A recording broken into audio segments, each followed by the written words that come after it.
আশা করি আপনারা সবাই ভালো আছেন।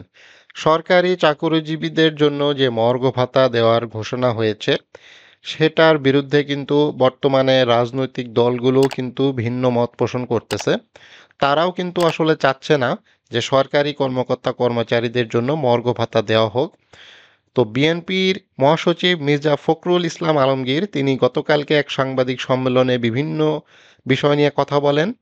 তো এরই পরিপ্রেক্ষিতে তিনি মর্গ ভাতা নিঃসন্দেহে সমস্যা সৃষ্টি করবে এমন মন্তব্য করে বসেন, যেটা আসলে খুবই দুঃখজনক। সরকারি কর্মকর্তা তো যারা আছে তাদের যে বেতন, সেই বেতনে কিন্তু মোটামুটি তাদের খুব ভালোভাবে চলে যাচ্ছে, বাট নিচের গ্রেডে যে সকল কর্মচারী আছে তাদের জীবনযাপন খুবই দুর্বিষহ। তো চলমান পরিস্থিতিতে সরকারি কর্মকর্তা কর্মচারীদের মর্গ ভাতা দিলে নিঃসন্দেহে তা সমস্যা সৃষ্টি করবে বলে মন্তব্য করেছে বিএনপির মহাসচিব মির্জা ফখরুল ইসলাম আলমগীর।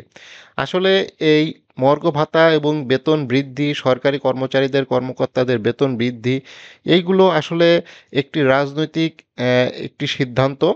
তো তিনি যেটা বোঝাতে চেয়েছেন যে এ সকল সিদ্ধান্ত আসলে রাজনৈতিকভাবে নিতে হবে, অর্থাৎ সামনে যেহেতু ভোট আসবে, সেটা 2025 সালেও হতে পারে, 2026 সালেও হতে পারে। সেই ভোটের তো মূল এজেন্ডাই তো এইটাই থাকবে যে সরকারি কর্মকর্তা কর্মচারীদের জন্য পে স্কেল বা বেতন ভাতা বৃদ্ধি হবে, এই ধরনের একটি যেটা ম্যানিফেস্টো বলে, সেই ম্যানিফেস্টোতে সাধারণত এই ধরনের কথাবার্তা থাকে। তো সেইটা যদি এই সরকার করে ফেলে তাহলে তো সামনে তো বিএনপি ধরেই নিয়েছে যে তারা ক্ষমতায় আসতেছে।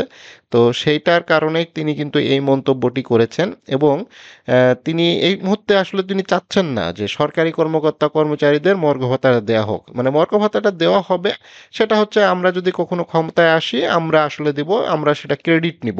এখন এই সরকারি কর্মকর্তা কর্মচারীদের মর্গ ভাতা যদি এই সরকার দেয় তাহলে তো এখানে বিএনপির কোনো ক্রেডিট থাকতেছে না। তো এটার জন্য উনি একটা মন্তব্য করে বসলেন, কিন্তু উনি তো বাস্তবতার ভিত্তিতে এই কথাগুলো আসলে কখনোই বলেননি। যে বর্তমানে যে মূল্যস্ফীতি বৃদ্ধির কারণে দ্রব্যমূল্যের তো ঊর্ধ্বগতি, এর উপরে সরকার আবার ডাবল ট্যাক্স ঘোষণা করে দিয়েছে প্রায় প্রতিটি পণ্যের উপরে। আর যেখানে সরকার অল্প কিছু দাম বাড়াতে বললেও আমাদের যে সহজ সরল যে ব্যবসায়ীবৃন্দ আছেন তারা খুবই সহজ সরল, এবং তারা শুধু সুযোগের অপেক্ষায় বসে থাকেন। হ্যাঁ, খুবই সহজ সরল মানবতার দরদি এইসব ব্যবসায়ীরা একটু সুযোগ পাইলেই সেটা তিন ডবল দাম বাড়িয়ে দেয়। তো বর্তমানে বাজারের অবস্থা খুবই খারাপ।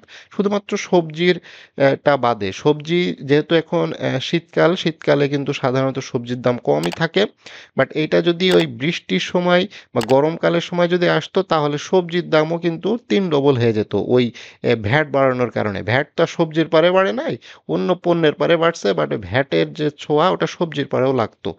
তো আল্লাহর বিশেষ রহমত যে এই সময় আসলে সবজিটা মৌসুমী সিজন, এই সময় কিন্তু ব্যাপক সবজি উৎপাদন হয়। এবং এই বছরও আল্লাহর রহমতে প্রচুর সবজি উৎপাদন হচ্ছে, যার ফলে কিন্তু সবজির দামটা কিছুটা কম আছে, বাট অন্যান্য যে সকল দরকারি পণ্য এবং সেবা, সেটার কিন্তু প্রচুর দাম বেড়ে গেছে। তো শনিবার সকালে, গতকাল সকালে ঢাকায় এক সংবাদ সম্মেলনে তিনি বলেন, আমি মনে করি সরকার যেহেতু অন্তর্বর্তীকালীন সরকার, এখানে এ ধরনের পদক্ষেপ নিঃসন্দেহে কিছুটা সমস্যা তৈরি করবে। আসলে এই ধরনের পদক্ষেপ তো আসলে তারা নিতে চাচ্ছে, অর্থাৎ তারা মনেই করতেছে তারা আসলে জিতে যাবে নির্বাচনে জিতে গেলে এই ধরনের সিদ্ধান্ত দিয়ে একটা সরকারি কর্মকর্তা কর্মচারীদের যে ভোট সেটা আসলে তারা নিবে, এটার একটা মূল প্ল্যান তাদের। কিন্তু এই মুহূর্তে কিন্তু সরকারি কর্মকর্তা কর্মচারীদের কিন্তু খুবই প্রয়োজন মর্গ ভাতার। তো এবং সাংবাদিকদের প্রশ্নের উত্তরে তিনি বলেন, এ সময় মর্গ ভাতা তো মূল্যস্ফীতি বাড়াবেই, কিন্তু সাধারণ মানুষ তো কোনো আয় বাড়তেছে না। মূল্যস্ফীতি তো অলরেডি বেড়েই গেছে, নতুন করে কি মূল্যস্ফীতি বাড়ার কিছু আছে? অলরেডি কিন্তু বেড়ে গেছে। সরকার এর আগে অলরেডি বিভিন্ন পণ্যের উপরে, শতাধিক পণ্যের উপরে ডাবল ট্যাক্স বসিয়ে দিয়েছে। তো অলরেডি কিন্তু দাম বেড়েই গেছে, তো নতুন করে আর বাড়ানোর কোনো বিষয় নেই।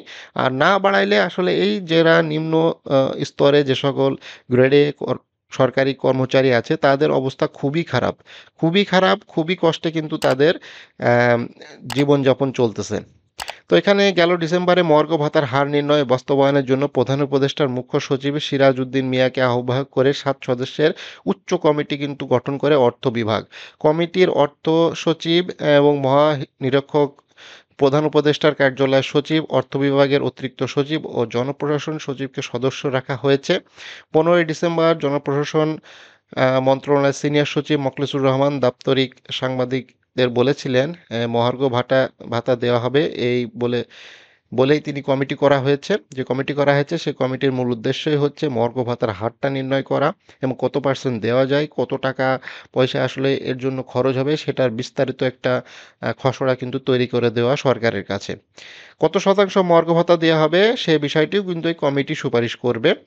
সরকার পেনশনভোগী সহ সকল কর্মকর্তা কর্মচারীদের মহার্ঘ ভাতা দেবে কিন্তু, এবং এটা খুবই একটি ভালো সিদ্ধান্ত। বাট মির্জা ফখরুল ইসলাম আলমগীর যে ধরনের মন্তব্য করলেন যে মহার্ঘ ভাতা নিঃসন্দেহে সমস্যা সৃষ্টি করবে, তো সমস্যা সৃষ্টি করবে তিনি এই কথাটা আসলে কোন উদ্দেশ্য করে বলেছেন? তিনি আসলে চান না যে এই সরকার আসলে কোনো ধরনের কোনো উন্নয়নমূলক কাজ করে যাক বা এমন কোনো কাজ করে যাক যেটার ফলটা তাদের বয়ে নিয়ে বেড়াতে হয়। এখন সরকারি কর্মকর্তা কর্মচারীদের মর্গ ভাতা দিলে সেটার টাকাটা যদি নেক্সট তারাই ধরে নিচ্ছে যে তারাই সরকার গঠন করবে, সেরকম একটা ভাবসাব তাদের, মানে তারা যেভাবে আসলে উঠে পড়ে লেগেছে তারা ধরেই নিচ্ছে যে তারাই ক্ষমতা আসতেছে।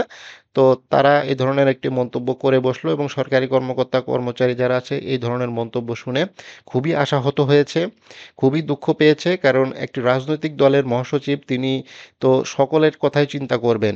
তো সরকারি কর্মকর্তা কর্মচারীদের বেতন বৃদ্ধি হবে, তাদের বেতন বাড়ানো হবে, এটা তো খারাপের কিছু নাই। কারণ এরা তো কাজ করে, কাজ করার মাধ্যমেই তো টাকাটা পাচ্ছে। তো গত সেই 2015 সালে একটা পে স্কেল হয়েছে, আর 2024 সাল হয়ে গেল, এখনো কোনো পে স্কেল বা কোনো ধরনের ভাতা, কিন্তু সর্বশেষ একটা ইনক্রিমেন্ট টাইপের কিছু একটা দেওয়া হয়েছে, যেটা মানে দেওয়া আর না দেওয়া সমান, সেটা দিয়ে রেখেছে। বাট এটাও কিন্তু মর্গ ভাতা কার্যকর হলে ওই ভাতাটা বা ওই যে 5% বিশেষ প্রণোদনা সেটাও কিন্তু উঠে নেওয়ার সিদ্ধান্ত আসতে পারে। তো বিএনপি মহাসচিবের কাছ থেকে এই ধরনের বক্তব্য আসলে খুবই হতাশাজনক এবং দুঃখজনক। এখন সরকার বিভিন্ন চাপে আছে, নির্বাচন নিয়ে চাপে আছে, অর্থনৈতিক অবস্থা খুবই খারাপ, ভ্যাট ট্যাক্স বাড়িয়ে বিভিন্ন মানুষের সমস্যা সৃষ্টি করতেছে এবং সাধারণ মানুষের উপর প্রচুর চাপ। এই চাপের ভেতরে এই মর্গ ভাতা আসলে কার্যকর হবে কিনা সেটাও একটা প্রশ্ন। বিভিন্ন চাপের কারণে সরকার কতদিন ক্ষমতায় থাকবে সেটাও একটা ব্যাপার। এবং সরকার যদি এই দ্রুততম সময়ের ভিতরে যদি মর্গ ভাতাটার বিষয়ে যদি নীতিগত সিদ্ধান্তে না আসতে পারে, অর্থাৎ ফাইনাল যে প্রজ্ঞাপন সেটা যদি না দিতে পারে, তাহলে হয়তো এই মর্গ ভাতাটা খুব শিগগিরই হয়তো বাস্তবায়ন হচ্ছে না, যেটা বোঝা যাচ্ছে। তবে সরকার মনে হচ্ছে খুবই আন্তরিক এ বিষয়ে কাজ করতেছে। অলরেডি 2টা মিটিং করে ফেলেছে, এ মাসে আরও একটি মিটিং হবে।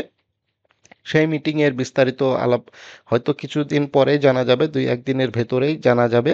তখন আসলে বোঝা যাবে যে সরকার কতটা আন্তরিক এবং কত পার্সেন্ট আসলে মর্গ ভাতা হতে পারে। বিভিন্ন সূত্র থেকে জানা গেছে যে সর্বোচ্চ 25% মর্গ ভাতা হওয়ার সম্ভাবনা আছে। বাজার বিশ্লেষণ, অর্থনৈতিক দিক বিচার বিশ্লেষণ করে বোঝা যাচ্ছে আসলে 25% এর বেশি হয়তো হবে না। বিভিন্ন জায়গা থেকে দাবি আসছিল 50% দেওয়ার, এবং সর্বশেষ গতকাল একটি মহাসমাবেশ হয়েছে বিভিন্ন সরকারি কর্মচারীদের ফোরাম থেকে। সেখানে 30 থেকে 35% দাবি করা হয়েছে। আসলে ওইটা না হওয়ার সম্ভাবনাই বেশি। ওই 25% হয়তো হতে পারে, এমনটাই ধারণা করা হচ্ছে। তো আশা করি এই ভিডিওটি আপনাদের ভালো লেগেছে। চ্যানেলে নতুন হলে অবশ্যই চ্যানেলটি সাবস্ক্রাইব করে রাখবেন। ফেসবুক পেজ থেকে যদি এই ভিডিওটি দেখে থাকেন অবশ্যই পেজটি লাইক এবং ফলো করে রাখবেন।